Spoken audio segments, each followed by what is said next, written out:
அடுத்ததாக அண்ணன் ஜெய்சங்கரர்களுடைய கருத்தை மறுத்து சொல்வதற்காக இதோ காமெடி நகைச்சுவை குயின் கல்பாக்கம் காயத்ரி அவர்கள். என்ன வாய் இருந்தா என்ன வேணாலும் பேசுறதா? இங்க பாருங்க, என்னமோ வாழ்க்கை கொடுக்குற காலன்றீங்க. Animals, 3 animals. நீங்க எல்லாம் மனுஷ ஜென்மங்களே கிடையாது, மிருக ஜென்மங்கள்.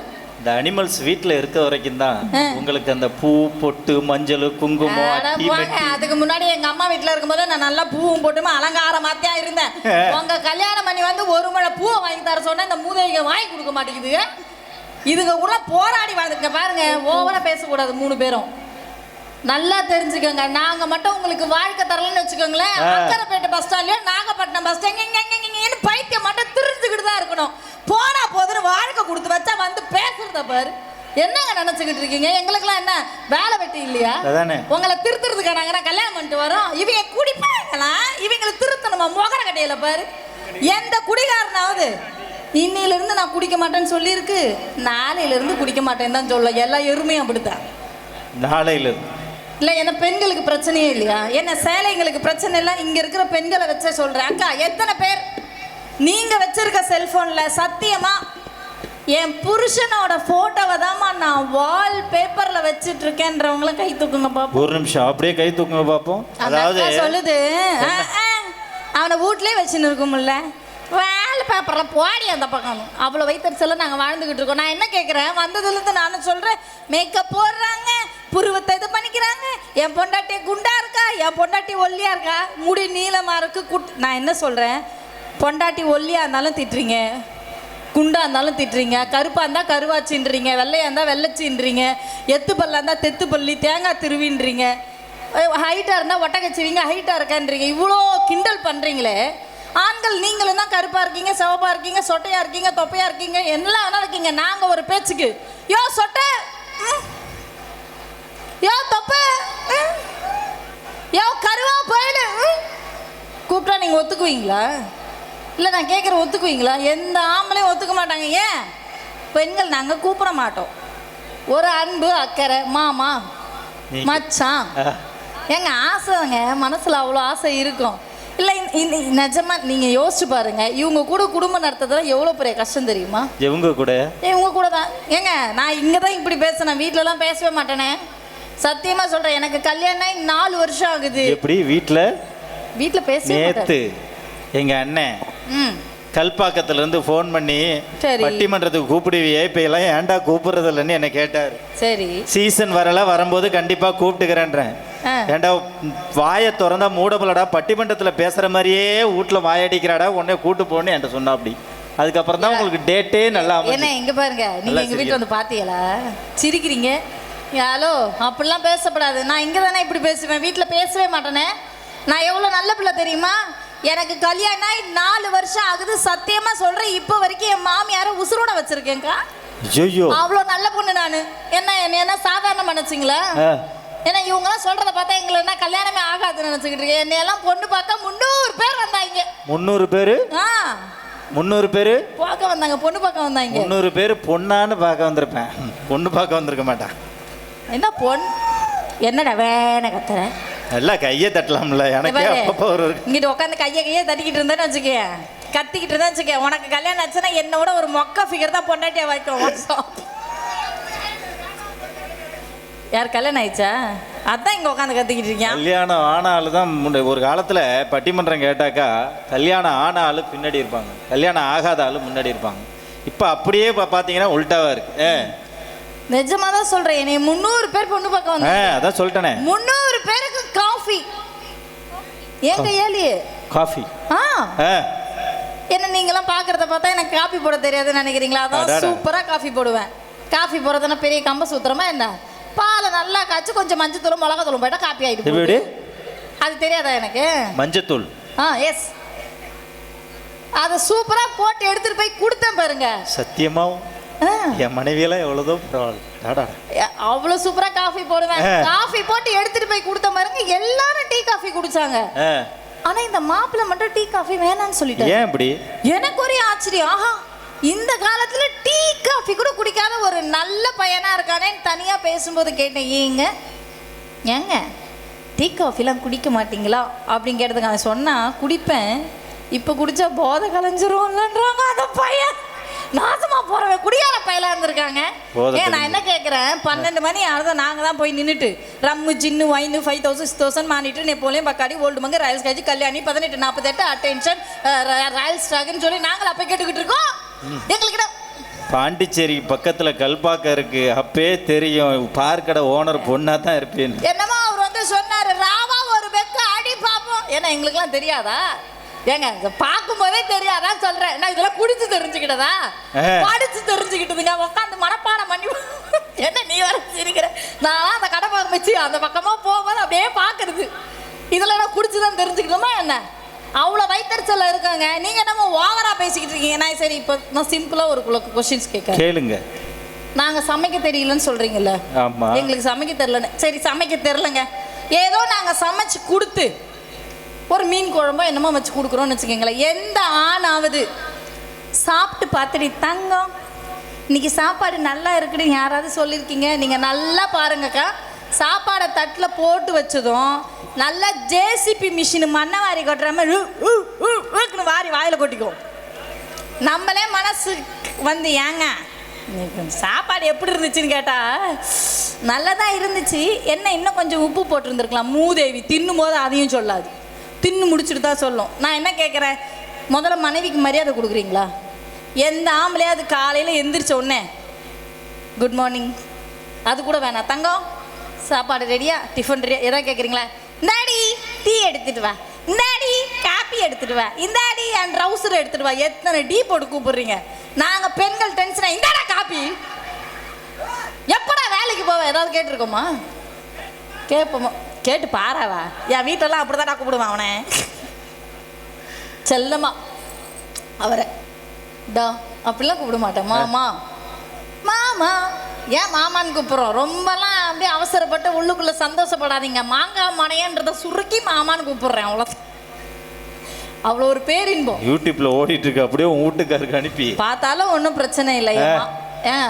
நான் வந்து எவ்வளோ எவ்வளோ நல்ல பிள்ளைனா எங்கள் வீட்டுக்கார் டெய்லி சொல்லுவாருக்கா, இங்கே பார் எங்கள் அம்மா உனக்கு சாமி மாதிரி, எங்கள் அம்மா உனக்கு குலதெய்வண்டின்னு சொல்லுவார். நான் தான் எங்கள் மாமியார் போட்டா மாட்டி போட்டா வச்சுட்டு வைக்க மாட்டேன். ஏன் எங்கள் மாமியாரை பொத்தி பொத்தி பாதுகாத்து வளர்த்துட்டு இருக்கேன், ஃபீல்டுக்கே தெரியும். ஏன் அப்படி? கிளவிக்கிட்ட சொத்து இருக்கு, 20 சவர நகை இருக்கு, விட்டுற முடியுமா? எங்கள் வீட்டுக்காரை எந்த அளவுக்கு நல்லா பார்த்துக்கணும் அதே அளவுக்கு எங்கள் மாமியாரையும் பார்த்துக்குறோம். அவ்வளோ நல்ல. இப்போ நான் என்ன கேட்குறேன், இப்போ மாமா வீட்டுக்காரர் வந்து கடலுக்கே போயிருக்காருன்னு வச்சுக்கோங்களேன், சண்டை புருஷனுக்கும் பொண்டாட்டிக்கும் சண்டை வந்துருச்சு. நாங்கள் என்ன பெண்கள் விட்டு கொடுத்து போக மாட்டோன்னு நினைக்கிறீங்களா? எப்படா புருஷன் வீட்டுக்கு வருவார் சமாதானப்படுத்தலான்னு நைட்டு 11 மணி ஆனாலும் நைட்டு 11 மணிக்கு 4 செவுத்துக்குள்ள அப்படி ஒரு முழங்கு மல்லிகை பூல புருஷனை கைக்குள்ள கொண்டு வரதெல்லாம் இந்த சேலைகள் தான். காளைகள் நீங்க என்ன பண்றீங்க? சரி இங்க இருக்கிற எல்லாரையும் பார்த்து கேட்குறேங்க, குழந்தை பெற்றவங்களாம் கை தூக்குங்க பார்ப்போம். அண்ணன் எக்கோ கட் பண்ணிருங்க. குழந்தை பெற்றவங்க எத்தனை பேர் கை தூக்குங்க? இப்பதான் நல்லா இருக்கு வெளியில, பரவாயில்ல சும்மா கை தூக்குங்க. குழந்தை பெற்றவர்கள் அப்படி கேட்க கூடாது. முதல்ல ஆண்கள் பக்கம் அப்படி கையை தூக்கி இல்ல மொத்தமாவே கேட்போம், எல்லாருக்கும் குழந்தைங்க இருக்கலாம். குழந்தை பெற்றவங்க யாரெல்லாம் கை தூக்குங்க பாப்போம். இந்த பக்கம் தூக்குறாங்க, இங்க எல்லாம் அமைதியா குழந்தைங்க தானே பேப்பாங்க. ஏன் நீங்களும் நான் தர்மாஸ்பத்திரியில் படுத்தா கிடந்தீங்க? குழந்தை பெற்றுக்கலையா? குழந்தை பெற்றுக்கிறதுக்கும் உங்களுக்கும் சம்பந்தமே இல்லை, அப்படிதானே? கூச்சப்படாம பரவாயில்ல, நீங்களாவது இப்போ ஒத்துக்கிட்டீங்களா? ஐயோ கடை மேடையில் தூக்காம போயிடுவீங்களோ பயந்துட்டேன். அது எப்படிங்க குழந்தை பெற்றுக்கிறது வந்து பொம்பளையோட வேலைன்னு நினைச்சிட்டீங்களா? இல்லை நாங்கள் மிஷினாக உங்களுக்கு குழந்தை பெற்று கொடுக்கறதுக்கு? பாக்கியராஜ் ஒரு படத்தில் அழகாக சொல்லியிருப்பாரு, ஆமாம் விதி படத்தில் சொல்லியிருப்பாரு. நீங்கள் எல்லாரும் அந்த படம் பார்த்துருப்பீங்க, அவ்வளோ ஒரு ஃபேமஸான. அதில் பாக்கியராஜ் அழகாக ஒரு விஷயத்த ரொம்ப சிம்பிளாக சொல்லியிருப்பாரு. கட்டி பிடிக்கும்போது ஆணும் பெண்ணும் சேர்ந்து தான் கட்டி பிடிக்கிறோம், ஆனால் கற்புன்ற எல்லைக்குள்ளே வரும்போது பொம்பளை மாட்டிக்கிற ஆம்பளை தப்பிச்சிடுறானேன்னு ஒரு வார்த்தை சொல்வார் பாருங்க. அங்க பெண்கள் நாங்கெல்லாம் வேற வழியே இல்லாம மாட்டிக்குவாங்க. ஆம்பளை நீங்கெல்லாம் ஒண்ணுமே வாங்க, ஆம்பளை அப்படித்தான் இருப்போம். என்ன ஆம்பளை? பாக்கியராஜ மேடையில எடுத்தோம்னாலே பட்டிமன்றம் அவர் தலைப்பிலே பேசலாம். முந்தானி முடிச்செல்லாம் போனா இன்னும் நல்லா சுவாரஸ்யமா இருக்கும். ஆமா, நான் என்னது இல்ல எங்களுக்கும் கல்யாணத்துக்கு முன்னாடி 1000 ஆசை இருந்திருக்கும். சொல்ல வந்தது பொது அறிவு. ஓ கல்யாணத்துக்கு முன்னாடி எங்களுக்கும் தான் ஆசை இருக்கும். அந்த பாண்டியன் ஸ்டோர்ஸ்ல வர கதிர் மாதிரி ஜீவா மாதிரி ஒரு புருஷன் அமையாதான்ட்டு வர்றதெல்லாம் பாக்கியலட்சுமி கோபி மாதிரியே இருக்கு. அடுத்த முன்னாடி எப்போ வரேன்னு பார்த்துக்கிட்டே இருக்கலான்ட்டு உங்க முகர் கட்டி வச்சு நாங்கள் குடும்ப நடத்தல. என்னமோ நாங்கள் கேட்குற சின்ன சின்ன விஷயங்களை இவ்வளோ பெருசாக நீங்கள் நடத்துங்க. புடவை கேட்குறா, பூ கேட்குறா, எங்களை அவ்வளோ கம்ப்ளைண்ட் பண்ணுற அளவுக்கு நாங்கள் என்னங்க பண்ணோம்? எத்தனை கேட்பீங்க? உங்களோட கம்மியாக தாங்க கேட்போம். நீங்கள் குடிக்கிற மாசம் குடிப்பீங்களா ஒரு செலவு, அந்த செலவை கம்பேர் பண்ணும்போது நாங்கள் எடுக்கிற செலவெல்லாம் ஒன்றுமே இல்லை. ஏன்னா தானே நீலாம் நீலாம் வந்து மனைவிக்கு ஒரு புடவை எடுத்து கொடுத்துருக்கேன். அதில் எவ்வளோ சந்தோஷம் இருக்குன்னு முதல்ல தெரியுமா? சின்ன சின்ன விஷயங்கள், உங்களுடைய பெரிய பெரிய பாராட்டுகள் எங்களுக்கு தேவையே இல்லை. எங்கள் முகர்கட்டைக்கு தெரியும் நாங்கள் நல்லா இல்லைன்னு. நாங்கள் வந்து ஒரு புடவையை கட்டிட்டு கேட்கும்போது பட்டிமன்றத்துக்கு வரும்போது ஆம்பளைக்கு எவ்வளோதுண்ணே செலவு? உங்களுடைய செட்டு போட்டிருக்க செட்டு எவ்வளோ? 200 வேஷ்டி, 180 ரூபா சட்டை, 200. உனக்கு என்னப்பா? அதே தான் 330 சரி. எனக்கு ஒரு 600. சரி. இந்த பக்கம் காஞ்சிப்பட்டு, பனாரஸ் பட்டு, திருப்புவனம், ஆரணி. தீபாவளி வரப்போகுது. இப்போ இது நாங்கள் பண்ணுறது ஏங்க, எப்போ தீபாவளிக்கு புடவை கூட 800 தான். அதில் போட்டிருக்க அந்த சட்டை ஜாக்கெட் இருக்கு இல்லையா, 2300 கேட்குறான். அதில் ஏதோ படம்லாம். எங்கே பாருங்க அண்ணே, ஜெய்சங்கர் அண்ணே, நீங்கள் இப்படி வந்துருங்க. உங்களை பார்த்தா தான் எனக்கு பேச்சே வருது. கொஞ்சம் இப்படி வாங்க. 2500 தையக்கூலி. சரி ஓகேங்க. நாங்கள் எடுக்கிற பட்டு புடவை காஸ்ட்லியாக இருக்கு, அதானே சொல்ல வரீங்க? நாங்கள் எடுக்கிற பட்டு புடவை பழசா போச்சுன்னா என் பிள்ளைக்கு அதை பாவாடை சட்டையாக தச்சு போடுவேன்.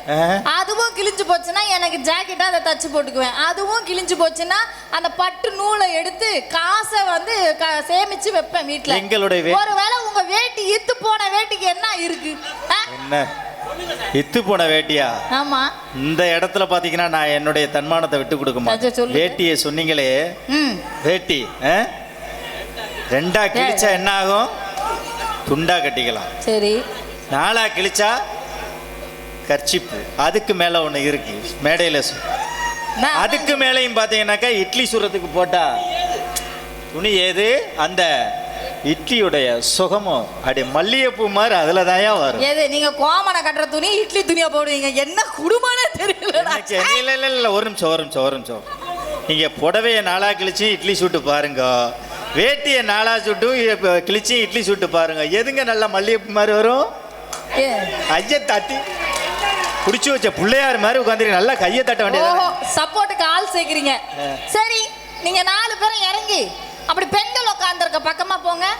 மல்லிப்பூ மணக்கும், சந்தன மணக்கும், ஜவ்வாது மணக்கும், புருஷ மேல வச்ச அன்பு கூட மணக்கும், அடிச்ச சென்ட் வாசனை மணக்கும். இறங்கி ஆம்பளை பக்கம் நடந்து போங்க. பீடி நாரும், சிகரெட்டு நாரும், அடிச்ச 18-48 நாரும். உங்க முகர கட்டைய நாட்டு பிடிச்ச கட்டைகளா தான் இருக்கு. யூடியூப் எடுத்துட்டு இருக்காங்க. தெய்வமே பிடிச்ச என்ன உள்ள வச்சிடாதீங்க. சொல்லுங்க. என்னமா என்னமோ சொல்றாரு அவரு. ஆண்களோட எவ்வளவு நாத்தத்தை குடும்பத்தை பிரிச்சிடுறாங்க. பிரிச்சிடுறாங்க மூஞ்சி. நீ எதை பிரிக்கிற உன் குடும்பத்தை? நான் என்ன கேட்கறேன், தம் அடிக்காதையா? கேன்சர் வந்து செத்து போயிருவேன். கொஞ்சமாவது என் கூட வாழணும், உடம்ப பார்த்துக்கேன்னு சொல்றேன். கேட்குறியா? கேட்கறது இல்லை. குடிக்காதையா? கண்ட சரக்கை குடிச்சு வயிறு எரிஞ்சு செத்து தொலைய போறேன்னு சொல்றேன். அதையும் கேட்கறது கிடையாது. கண்ட காலி பைய கூடலாம் சுத்தாதையா? அவன் மொழியை திருட்டு மொழியா இருக்குன்னு சொல்றேன். கேட்குறியா? கேட்கறது கிடையாது. இவ்வளோ சொல்லி கேட்காத இந்த மூஞ்சி. உங்க அப்பா அம்மா கூட்டிட்டு போய் முதியோர் இல்லத்துல விட்டு உன் அண்ணன் தம்பி கூட பேசாதான் சொன்னேன். ஏன் தலைகாட்டிய? உனக்கு சுய புத்தி இல்லை. நீ எல்லாம் நல்ல அறிவு. எனக்கு வாத்தியார் வேலை பாக்குற நீ அறிவு இல்லையா உனக்கு? காது வழியா பிதுங்கி வெளியே வருதா? ஏமா டென்ஷன் பண்ணக்கூடாது பொம்பளை பிள்ளைகளை. அவரு ஒரு அரசு ஆசிரியர்மா, மரியாதை இருந்துட்டு போனாங்க. மேடைக்கு வந்தா எல்லாம் சரி சம்பந்தம். எங்களை கேள்வி கேட்கல. இவ்வளவு நேரம் மாடுபிடி வீரர் என்னமோ சொல்றாரு. எல்லா பெண்களும் உயிரை எடுக்கிறாங்க. உன் உயிர் நீலாம் என் வயிற்றுல புள்ளையா பிறந்தனா அரை பப்பாளி படத்துல சோழியை முடிச்சிருப்பேன். ஐயோ, என்ன நினைச்சுக்கிட்டு இருக்க? பொங்கல் என்ன உங்களுக்கு வேடிக்கை பொருள் ஆயிடுச்சா?